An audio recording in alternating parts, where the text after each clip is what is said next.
ADN Podcast. ADN Podcast. Voces con contenido.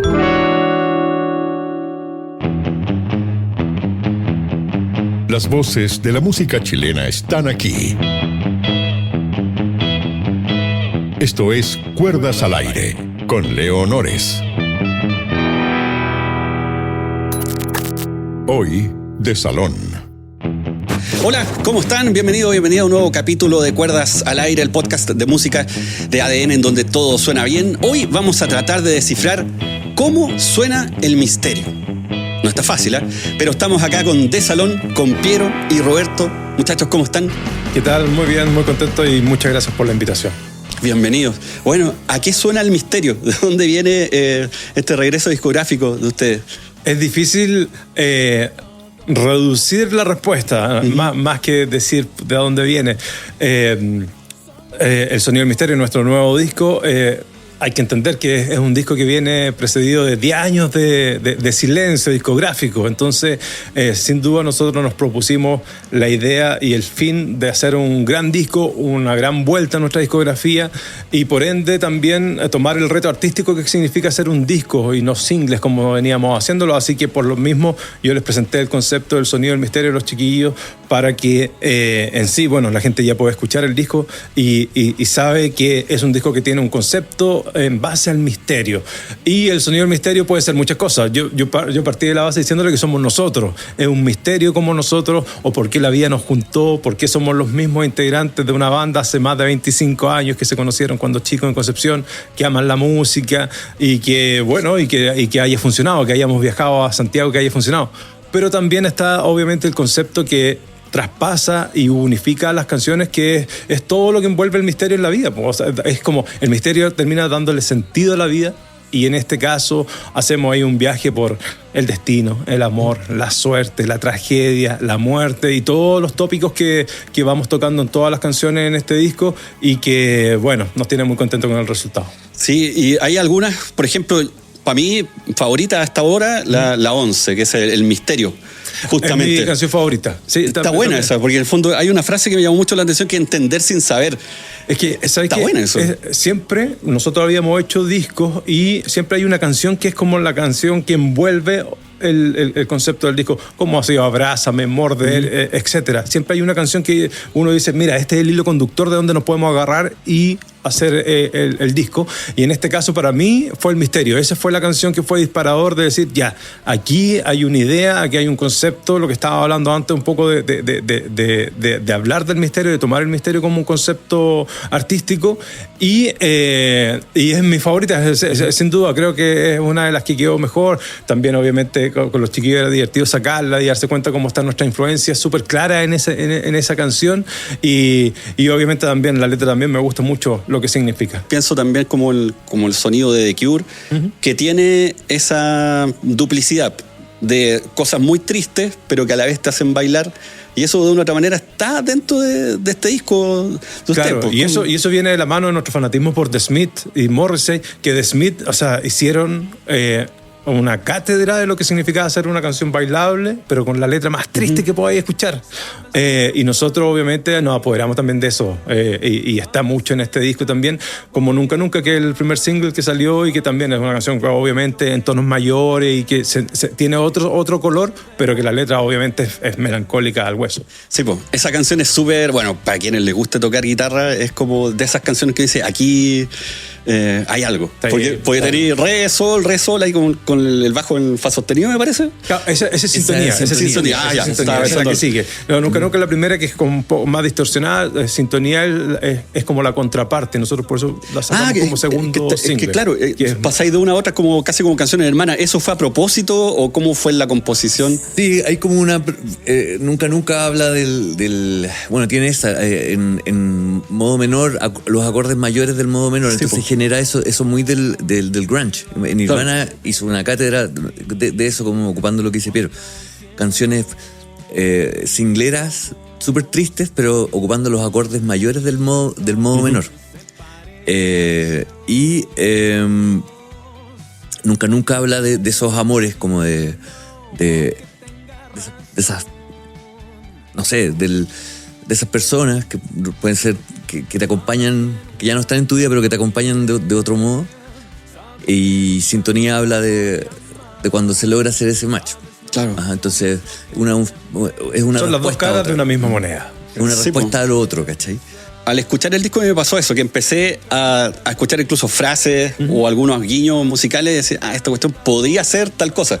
Ponte tú la frase esa que Dios no juega a los dados. Claro. Y dices, ¿a quién le escuché esta cuestión? Y pensé, bueno, fue Einstein en su minuto. Entonces, vais juntando piezas. ¿Cuánto de eso ustedes como de trivia, digamos, por decirlo así, o de sus propios intereses personales, los van traspasando a la música como con regularidad? ¿O que yo creo que más que eso, yo creo que es algo regular. Lo que pasa es que ahora están las redes sociales en las cuales uno puede como explicarlo o exponerlo. ¿Cachai? Que a mí me gusta mucho ahora de repente cuando está ahí, que sea en Instagram y te sale la historia de, no sé, Sting explicando que tal canción no es de amor, sino que por el contrario, Every Breath You Take es como de un acosador. Ponte tú, y toda la gente que la escuchaba era como, chuta, no es lo que yo pensaba. O One I Love de R.E.M. también es un poco lo mismo, ¿cachai? La ocupan para los matrimonios y al revés, es una canción que es totalmente de un acosador y no tiene que ver un poco. Y eso es porque obviamente las redes sociales te permiten hoy en día, o qué sé yo, YouTube, qué sé yo, entrar un poco más en la profundidad de los discos. Y ahora lo hemos hecho, ponte tú, explicando el arte, no sé, pues el single Nunca Nunca, la portada, yo le pedí a la Mane, que fue la fotógrafa, que yo esa canción yo la hice inspirada en un cuadro de Edward Hopper, que es un pintor de mis pintores favoritos, que obviamente uno entiende que es, no sé si antes o ahora sigue pasando, pero como que yo entendía que igual de Smith algo había en esas portadas, ¿cachai? Como venían de esos cuadros. Entonces yo dije, mira, quiero representar esa misma portada y si la gente hace como el match de la portada de salón con la pintura que se llama Morning Sun, es una representación casi idéntica, porque quería eso, como explicar un poco de dónde viene. Hoy en día que estamos explicando un poco más las canciones, el otro día me preguntaron había un tema que se llama Las Gemas. Entonces decía, mira, Las Gemas viene de la triste historia de Picasso y su mejor amigo Carlos Casagema, que obviamente cuando ellos vivían en París, Casagema se suicidó por amor en un bar, así con gente, así una historia muy dramática, muy, muy trágica. Y obviamente yo cuando la leí, yo dije, esto es una súper buena historia de amor, y le contaba a los chiquillos, es como, esto es el amor que nosotros representamos, que es el amor trágico. Esas son nuestras canciones de amor. No es el amor más liviano, sino que por el contrario, es un amor mucho más, que atraviesa mucho más el alma de las personas. Y eso obviamente se ve reflejado después también en una canción. Y así un montón de referencias, que es lo que tú me estabas preguntando. Hoy en día uno puede explicarlo un poco más y la gente decir, mira, de Salones... Esa es la razón al final de por qué los discos son tan contundentes, porque no es solamente canciones, lo que te decía antes, singles para que funcionen, sino que obviamente también este es un trabajo más artístico, el arte inspirando el arte, y así un sinfín de cosas que uno puede ir indagando y mostrando también. Claro, aparte que este disco en particular se nota que va de un punto A a un punto B, al tener un intro, un cierre. No es como un compendio nada más de canciones o un set list que tú dices, ya, esto suena más o menos, sino que en la medida que vayas escuchando las canciones te va haciendo un pequeño viaje. Eso es. Hasta llegar al final. Eso con la razón del por qué quisimos hacer un disco después de sacar singles independientes durante un lapso de años importantes, ¿cachai? Queríamos defender lo que significa sacar un disco como una obra completa. Y en eso Piero fue súper incisivo con el tema del misterio, porque en verdad todas las canciones tienen ese... y te vas dando cuenta que todo esto es un misterio, pues, entonces, y es infinito. Son infinitos los caminos misteriosos que tiene esta existencia. Y profundizar en eso es súper atractivo, pues, ¿cachai? Desde nuestro punto de vista, que somos un grupo de música popular, pero defendiéndolo un disco, canción por canción, que haya un concepto general, y ese es el desafío ahora, montarlo en vivo, con todo lo que significa generar una gira, y que conviva con nuestros éxitos anteriores, ¿cachai? Y yo me he visto muchas veces en este proceso como, mira, aquí hay otro misterio. y ha sido interesante y súper enriquecedor el proceso. Y cuando conviven estas canciones con, no sé, pues las de la primera etapa, como Esfumar o Rígida, en fin, las ven como si fuera una línea directa o en algún momento se pegaron un salto? Porque finalmente son 25 años de carrera. Sí, son 25 años de carrera, pero también dentro de lo que queríamos hacer en este disco era un poco que este viaje que estabas relatando tú fuese el viaje también por toda la arista y por todo lo que la gente entiende de lo que es, o sea, que es de salón. Es difícil uno de repente mirarse y decir, yo creo que la gente esto es lo que gusta o esto es lo que entiende que es de salón. Entonces, igual yo creo que ese sentido de decir, mira, yo creo que esto es lo que nosotros somos. Y bueno, y por lo mismo también, este disco está hecho por nosotros tres. No hay músicos invitados, no hay sesionistas. Lo produje yo también por lo mismo, para que fuese un disco muy de salón, que el resultado final fuese entregarle a nuestro público, a nuestros fanáticos, el disco que estaban esperando hace 10 años, se puede decir. Fue muy de nosotros tres, o sea, ni siquiera nuestro equipo técnico sabía. Nosotros tenemos un músico de sesión. Como que a veces sentíamos que estaban, oye, como porque estábamos muy de nosotros tres, ni el manager conocía las canciones hasta el final. Claro, lo que hicimos como apapacharnos entre los tres. Entonces, ese concepto yo creo que esa idea es la que hermana todas estas canciones con nuestro cancionero al final, porque es todo un poco, es un viaje, es como alguien nos entrevistaba también que había escuchado el disco y me dijo, es que está todo lo que yo todo como el sentido de la música de salón, todo el ADN, todo el qué sé yo. Los comentarios han sido como la esencia. En una dosis, claro, la esencia en una dosis, como todas las canciones. Es más, cuando elegimos las canciones, yo le mostré 10 canciones. Y al final era como, ya, ahí está todo. Pero después dije, no, pero falta algo más que la gente también va a echar de menos, y también hicimos una canción más porque cada canción tenía su razón de ser y no era porque, oye, es la que hay. Por el contrario, había mucho material ya que había pasado harto tiempo. ¿Y quedaron canciones fuera o son esas 10 las que finalmente? Sí, quedaron fuera, pero ni siquiera las tocaban, porque yo les mostré el disco y les dije, mira, estas son las 10 canciones. Había grabado los demos, estas son, las escuchamos en mi casa, fue como, ya, perfecto, ya está súper bueno y todo. Y después sumé Tormenta y Tormentos, que fue la última que se sumó, entendiendo que faltaba la canción dramática, que la gente igual iba a echar de menos, que nosotros igual, como tenemos tantas baladas, de repente cuesta como decir, sigamos incorporando, porque más que nada como para el set list en vivo, como un poco. Igual, en un minuto la idea era incluir estos singles que nosotros sacamos de modo independiente, Látigo de Fuego, en estos años que pasaron, claro. Rescátame. Pero nos fuimos dando cuenta que no convivían con el concepto que hablamos hace un ratito. Ahora que mencionaron los discos anteriores, me acordé de Fortaleza, que ese también se nota que hay un concepto sonoro que está súper definido. Y ese lo hicimos también solos. También lo hicimos solo. Entonces, ahí está el secreto. Es que sabes que el Abrázame, el Fortaleza y ahora han sido solamente los únicos discos que ha sido trabajado solamente por la banda y han funcionado bien, pues tienen súper buen... O sea, por lo menos para mí son de mis favoritos, sin duda. Sí.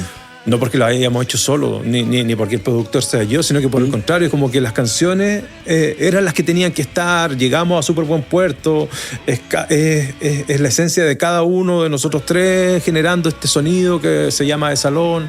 Entonces eso es súper bonito, es difícil quedar conforme con un disco y entonces, como sobre todo cuando uno no tiene como la ayuda o el hombro de un productor en el cual recurrir, es más difícil aún llegar a un resultado que uno diga, oye, sabéis que quedó súper bueno, así que no, obvio que uno quiere mucho esos discos y sobre todo en general en De Salón, como somos tres, cuando esto es tener un grupo, a veces hay que esperar a uno, pero cuando estamos los tres como enfocados en una vibración similar, pasan cosas súper interesantes, y estos discos han sido así.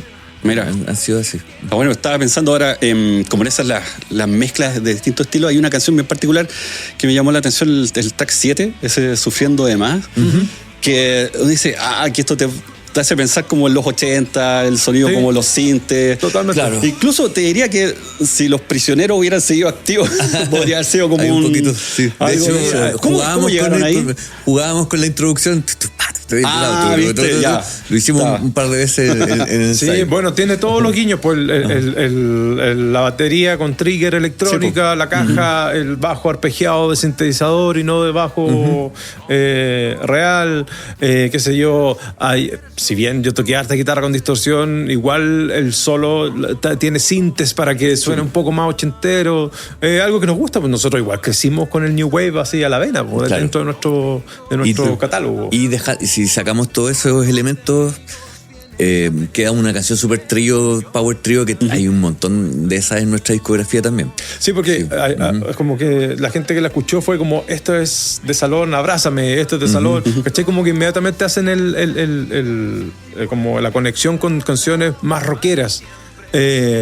A Ricardo le encanta mezclar su sonido de caja, ya sea con harta reverb o con triggers. En Piedras de Fuego también llegó un día con una caja chiquitita, así, ¿de dónde la sacaste? Y la empezó a ocupar y quedó súper bien, se nota el contraste. Claro. Y reemplazó el loop que yo había hecho, que era un loop súper clásico, y él, claro, dijo, no, pero orgánicamente consigo una caja. Como que fue a comprar una caja así como especial. Dijo, a Franklin le llegó una caja precisa. Para esto. Y siempre a mí también me encanta cuando empecé a descubrir el sinte con bajo, y hace unos discos atrás también, cuando me encanta, tengo un Moog y juego a hacer ese, pero son propios de los 80, que es una década muy rica en discografía. Sí, pues es que de hecho, escuchando sus discos, ahí uno puede encontrar siempre como la mirada busquilla, uno empieza a ver qué cosa hay. Ponte tú en la segunda estrofa de Fumar, hay un parte del riff de una canción de Depeche Mode. Ya ni me acuerdo de esa canción ya. Sí, pues pero de seguro sí, porque Depeche Mode es como también de nuestras bandas así insignes que nos convocan, que tenemos como gusto similar. El arreglo de tu guitarra hiciste ahí Enjoy the Silence. Es que nosotros tocábamos Enjoy the Silence en esa época como covers, así como era parte del repertorio. Parte del repertorio lo grabamos acá en Iberoamerican también, en las raras tocatas, me acuerdo, y sonó mucho y estaba ahí como de las primeras canciones en internet, qué sé yo, esa versión. Y en vivo, como la introducción en fa menor, yo la hacía con la intro de Come As You Are de Nirvana.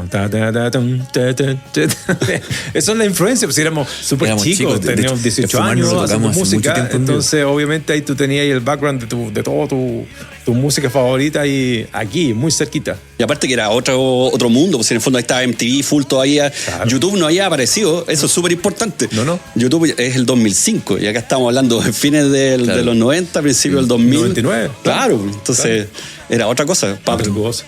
YouTube es como el 2006, 2007. 2005. Sí, 2005. Sí, por claro, eso. Y eso fue para nosotros el disco Morder, Abrázame, tiene que ser esos años. Claro. Y ahí, claro, nosotros entramos full MTV, YouTube y todo eso. Aparte, ahí había otro fenómeno que, por ejemplo, ahora con Spotify uno se comparte la música y es la papa.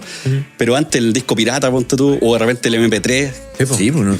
Otra cosa. Somos la época nuestro apogeo en esa época, en la caída de la industria, esos 10 años donde la industria se acomodaba a lo que tenemos hoy día. Ahí fue nosotros en México, en los tianguis, que son como las ferias, así, discos piratas de salón filmándolo. Acá también. El disco en el Bio Bio estaba antes que saliera. Todo descargando. Claro, era todo ahí pirata.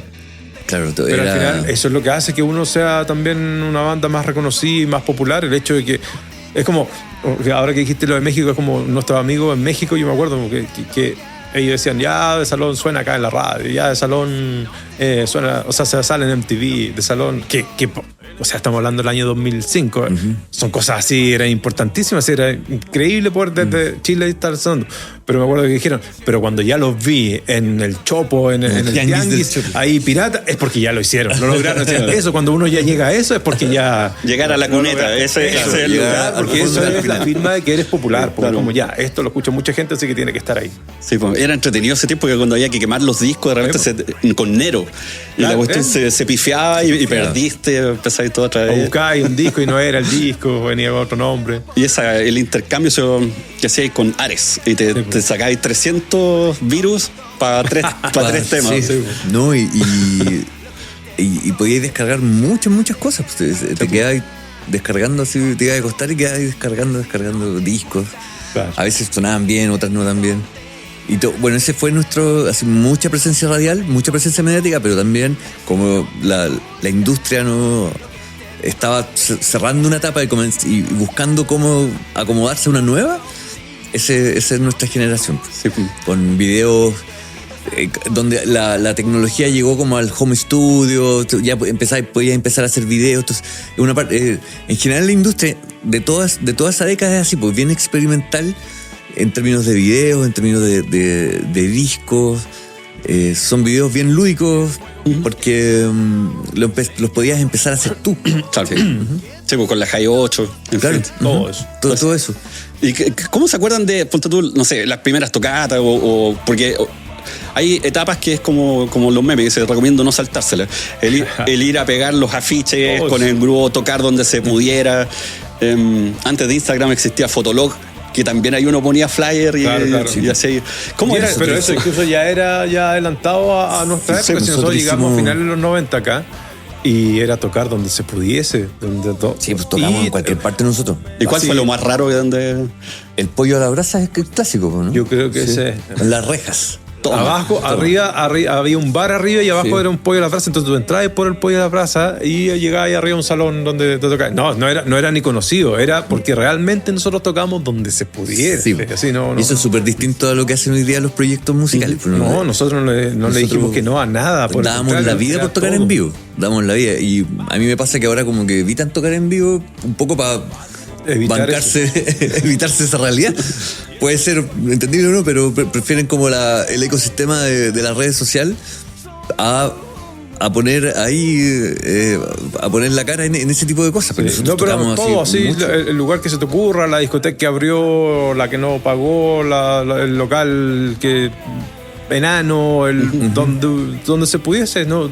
En Concepción nosotros así íbamos a los locales, buscábamos, oye, queremos tocar, tenemos una banda.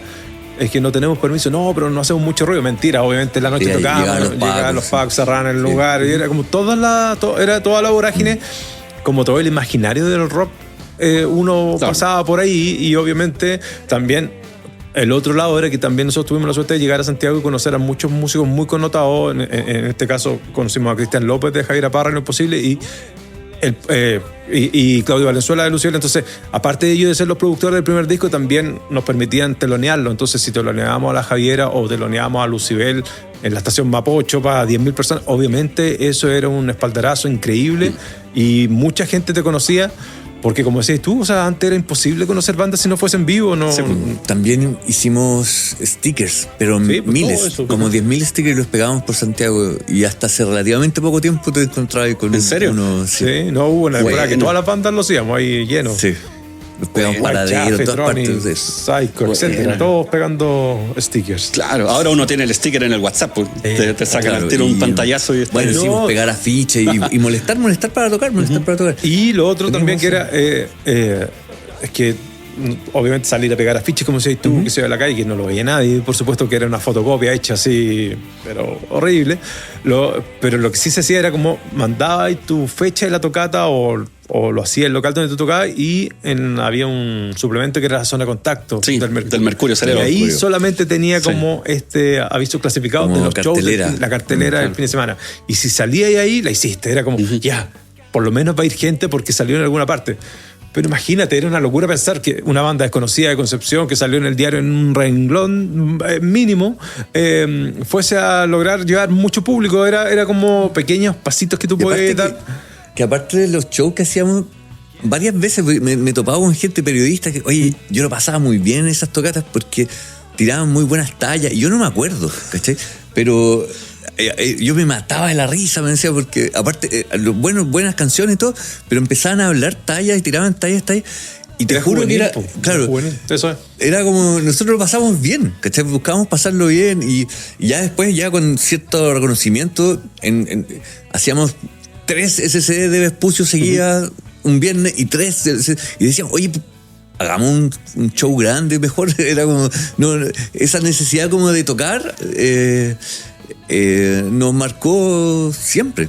Está bueno eso, lo de las tallas igual es importante porque el número, porque eso de salones por las tallas medio descuadradas, pues. Obvio, sí, igual obviamente una talla adolescente que quedó como nombre de grupo, que nosotros llegamos a Santiago y que en Concepción no sé si se usaba antes o no, pero acá cuando decíamos que era de salón era como, qué elegante el nombre, y era como, ya, como que no se entiende todavía el chiste. Sí, pues. Y después obviamente ya me imagino que a nivel nacional se entiende que salón viene por eso. O se usa, o hasta el día de hoy. Entonces quedó, y eso obviamente porque partimos como un grupo de amigos de colegio, todo muy adolescente, tocando donde se pudiese, como decía el otro, todo muy como pasémoslo bien, hagamos una banda, saquémosla adelante. Ese es como el macro, obviamente, con mucho trabajo, ensayando todos los días, que suene bien. En esa época nosotros hicimos nuestro sonido, buscando lugares de tocar y nos pegamos jornadas de ensayo diarias. Yo tocaba con Javier a Lo Imposible en un momento y el baterista Marcelo Felipe, un gran baterista, decía, ¿ustedes ensayan 6 horas todos los días? Sí, pues, no puedo, tengo ensayo. Y era como ir a ensayar así y parar a almorzar y volver a ensayar. Los Bunkers también cuentan esa parte de su carrera muy, muy así, de ensayo diario.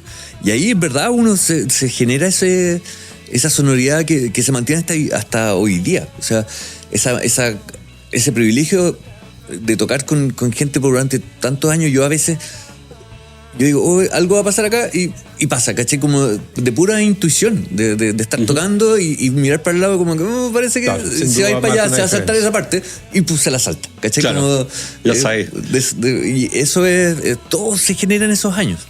¿Y cuánto se demoraron en definir ese sonido? Porque, claro, si uno escucha todos los discos de principio a fin, uno dice, ya, la guitarra claramente hay un poquito de reverb, hay un poquito de un tapeco a veces, overdrive, en fin.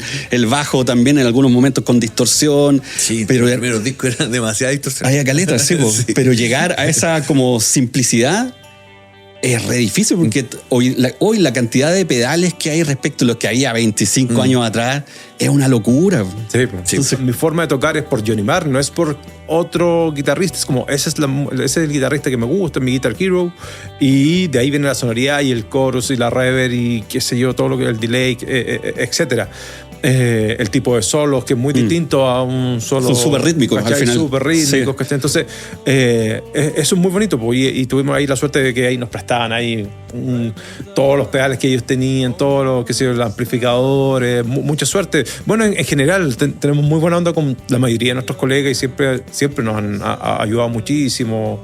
La otro día tocamos con un Psycho y Luciano se acordaba que nos había prestado un bajo y una guitarra para un disco y yo no me acordaba, y ahí conversando cuál era y, no sé, y así, ¿cachai? Así como de verdad siempre hemos tenido suerte ahí, y eso obviamente ayuda mucho a que uno encuentre su sonido y que logre un excelente sonido, lo mismo ingeniero y qué sé yo. Sí, un disco El Fortaleza creo que fue que yo me conseguí bajos con todos los colegas y creo que ahí Luciano me prestó un Rickenbacker. Ah, pero te fuiste a la... me prestó 2 bajos. Bueno, sí.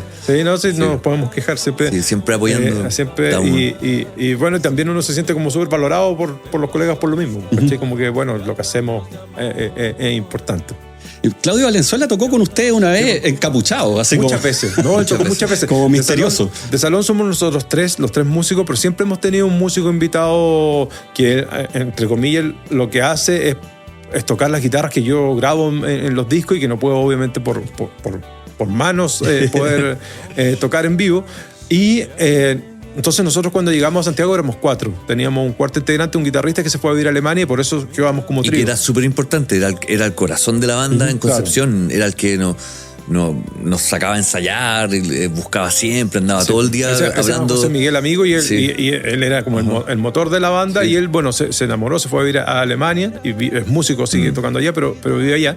Entonces nosotros quedamos cojos, y ahí aparece Cristian y Claudio como productores, como... Bueno, pero tienen que tocar en vivo. Y ahí tocaba Cristian López como este músico invitado, este guitarrista invitado. Luego Claudio, que era muy divertido, porque Claudio, claro, era el vocalista de una banda.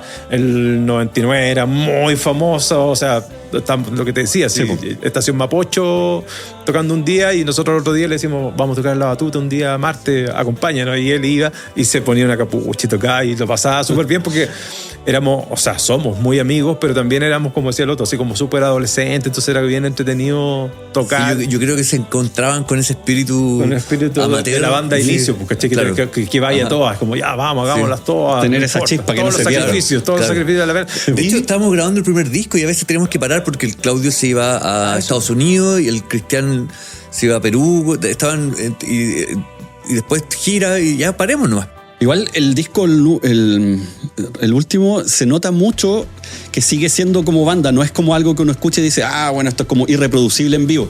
No. Es como que tú decís, ya hay dos guitarras, una arpegia, la otra va haciendo la rítmica, tenía el bajo con el synth, a veces queda uno que otro arreglo, pero sí, esta cuestión se puede tocar en vivo. Totalmente. No es algo así como sobreproducido. No, totalmente. No. Yo creo que viene un poco de nuestra escuela también, de la música que nos gusta, de la música que escuchamos y de cómo uno tiene súper integrado el tocar en vivo como parte de la esencia de la banda. De Salón es una banda que tiene 25 años tocando. Si bien hay lapsus intermedio entre disco y disco, lo que más hicimos en ese intertanto fue tocar, a excepción de la pandemia. O sea, siempre hemos sido siempre que me encuentro con un colega es como, oye, ¿qué tocan ustedes? O hasta el chiste, ya, ¿para qué tocan tanto? Así como ya, no. Y es como porque esa es nuestra esencia. Pues. Sí, y yo creo que ahí se explica. De Salón con el tiempo se ha hecho como un trascendental de la música popular en Chile. Y yo lo noto cuando, no solo en las ciudades grandes, ahí en las ciudades más pequeñas, nosotros hemos ido a tocar a muchos lugares, ciudades pequeñas, discotecas de cualquier ciudad pequeña, y yo creo, claro, quizás otros artistas evitan ese circuito, y nosotros lo hemos hecho y por mucho tiempo. Y en parte yo creo que se explica el fenómeno de Salón por ese tipo de decisiones. Que no son de grandes, no es algo, es más del pueblo, no es tan de las grandes ciudades. Bueno, esta semana está el show en el Teatro Coliseo para justamente el lanzamiento del disco, la presentación oficial. Bueno, ya han habido varias fechas en regiones, después sigue. ¿Qué vamos a escuchar? Porque dilucidamos parte del sonido del misterio, algunas claves, pero hay que escucharlo finalmente. Sí, es lo más importante, escuchar el disco en vivo. Es lo que estamos hablando. Somos una banda que tocamos en vivo, entonces también el disco, si bien se plantea también con esta idea de que se pueda traspasar en vivo de la forma más orgánica posible, este es el momento de la verdad, que la gente vaya a disfrutar, y sobre todo para nosotros el feedback que tiene la gente con estas canciones. Es muy bonito darse cuenta que la gente hace propia inmediatamente nuestras canciones, las letras, le importa mucho cantar, sentir las letras, así que obviamente para el Coliseo va el disco completo de principio a fin, más será otra hora más de grandes éxitos, de canciones infaltables en el show, por supuesto. Alguna sorpresa va a tener como buen show de lanzamiento también. Claro. Así que nada, es lo que siempre es lo que queríamos hacer hace mucho rato, que era como esta nueva etapa de la que estábamos hablando, y ya la guinda de la torta, el puntapié final, que es el lanzamiento acá en Santiago, y después obviamente la gira continúa hasta el próximo año. Sí, pues. ¿Y qué vamos a escuchar ahora? Ahora yo creo que tocamos Nunca, ahí como el primer adelanto del disco. Ya, pues aquí de Salón en Cuerdas al Aire. 1, 2, 3.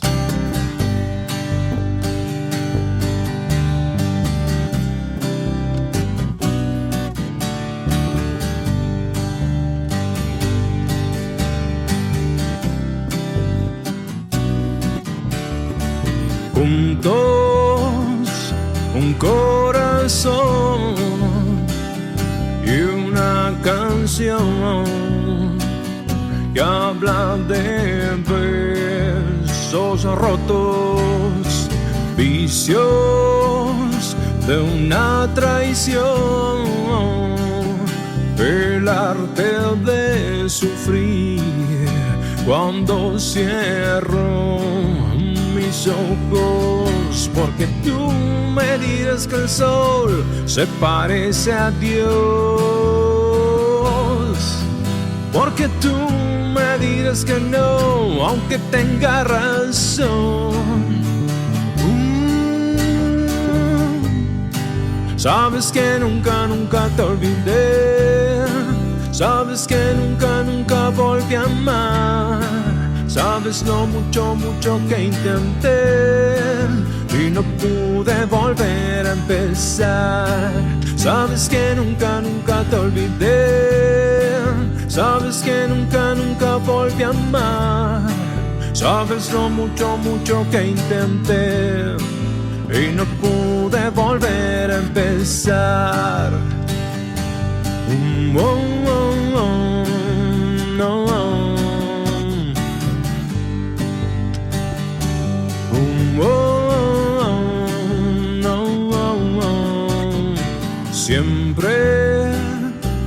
buscas amor donde no estoy y donde no se puede, porque tú me dirás que el sol se parece a Dios, porque tú me dirás que no, aunque tenga razón. Sabes que nunca, nunca te olvidé. Sabes que nunca, nunca volví a amar. Sabes lo mucho, mucho que intenté y no pude volver a empezar. Sabes que nunca, nunca te olvidé. Sabes que nunca, nunca volví a amar. Sabes lo mucho, mucho que intenté y no pude volver a empezar. Y no pude volver a empezar. Y no pude volver a empezar.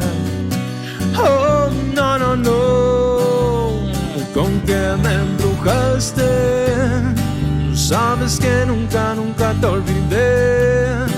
Sabes que nunca, nunca volví a amar. Sabes lo mucho, mucho que intenté y no pude volver a empezar. Sabes que nunca, nunca te olvidé. Sabes que nunca, nunca volví a amar. Sabes lo mucho, mucho que lloré y no pude volver a empezar. Y no pude volver a empezar. Y no puedo volver a empezar. Oh, no, no, no. ¿Con qué me embrujaste? Oh, oh, oh, oh, no. Oh, oh, oh, no, no.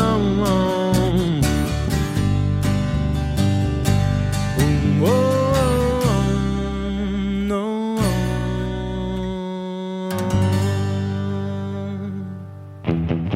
Ahí está De Salón, aquí en Cuerdas al Aire. Ustedes ya saben más o menos cómo suena el misterio. Hay varias claves allí y lo más importante, que tiene una nueva canción para aprenderse. Así que, muchachos, muchas gracias por la conversación, por la música y los discos. No, muchas gracias a ustedes, de verdad, lo pasamos muy bien, muy entretenida conversación. Y nada, dejar a todo el mundo invitadísimo para el Coliseo. Vayan a vernos, estaremos lanzando nuestro nuevo disco, El Sonido del Misterio. Lo mejor de De Salón para ustedes, así que disfruten. Nos vemos, muchachos, hasta el próximo capítulo. Chao, chao. Esto fue Cuerdas al Aire, el podcast de música chilena donde todo suena bien. Disponible en adn.cl y plataformas digitales.